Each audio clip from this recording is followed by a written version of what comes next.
Hola, ¿cómo les va? En esta situación de pandemia que estamos todos viviendo, quería acompañarlos con una clase sobre los sujetos del derecho internacional, tratando de darles un poco el gran pantallazo para que puedan ubicarse a medida que vayan estudiando cada uno de esos sujetos. En primer lugar, quería contarles que la subjetividad o la personalidad es una categoría técnica de la ciencia jurídica que fue hecha básicamente para poder tener un centro de atribución de conductas.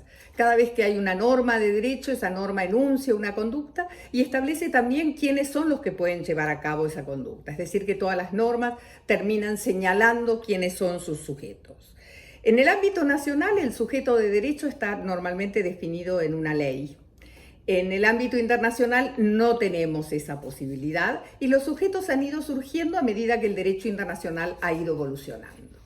Cuando el derecho internacional nació en esa fecha que siempre repetimos, que es la de la Paz de Westfalia de 1648, fue un pequeño número de estados que surgió luego de la Edad Media, quienes crearon el derecho internacional y obviamente quienes devinieron sus sujetos más importantes.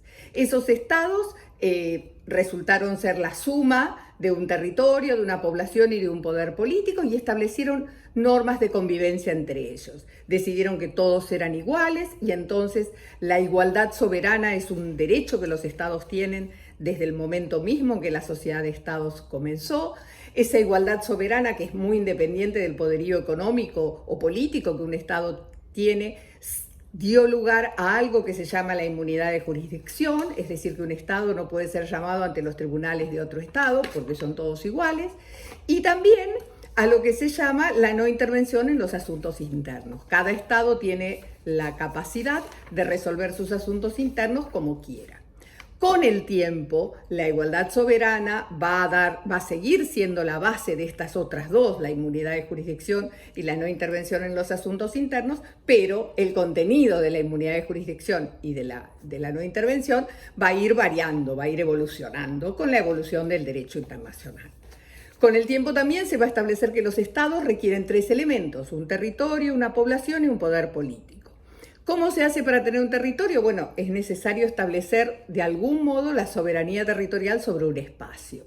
El derecho internacional tiene determinados cuáles son esos modos de adquisición de territorios. El descubrimiento y la ocupación efectiva, como se supone que sucedió en la conquista de América, mal llamada conquista, porque en realidad no cumplió con las leyes de la guerra.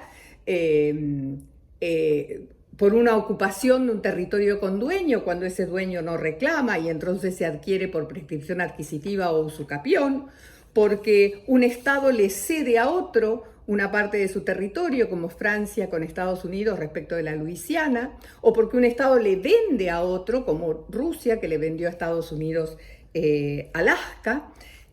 También los estados pueden tener territorios que hayan ganado por medio de la conquista, siempre y cuando esa conquista haya tenido lugar cuando la guerra todavía era un modo válido de solución de controversias entre estados. Estos y otros modos que ustedes van a estudiar son aquellos que le permiten a un estado decir que tiene soberanía territorial, que ese territorio es suyo. Si esto no es así, estamos en presencia de lo que se llama una situación colonial.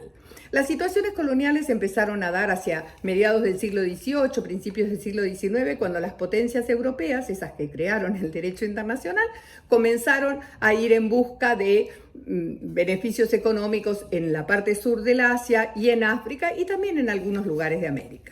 En estos territorios implantaban un régimen jurídico que tenía que ver con la organización territorial y de la gente, pero al mismo tiempo que tenía que ver con la forma de poder seguir manteniendo sus ganancias.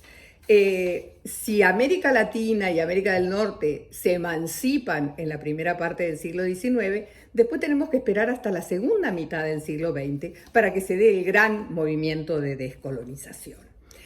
Cuando un Estado se descoloniza, es un muy buen ejemplo de la sucesión de un Estado por otro respecto de un territorio. Se da lo que se llama la sucesión de Estados, o sea, la sucesión de un Estado, el reemplazo de un Estado por otro, la responsabilidad por las relaciones internacionales de un territorio.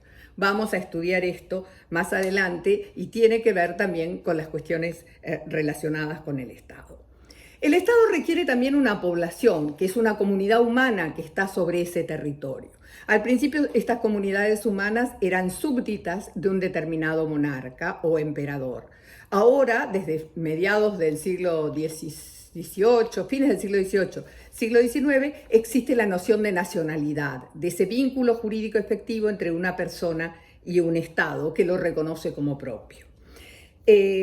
Cuando a todo esto se le suma un gobierno, decimos que estamos en presencia de un Estado. Pero como yo les decía recién, los Estados requieren de un reconocimiento. Hay que reconocer el Estado para que ese Estado me resulte oponible, porque no existe un lugar donde uno pueda registrarse como Estado.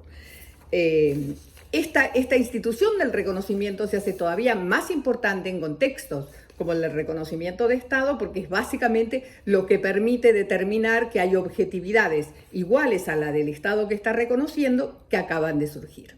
En un minuto vuelvo con ustedes para seguir con los sujetos del derecho internacional.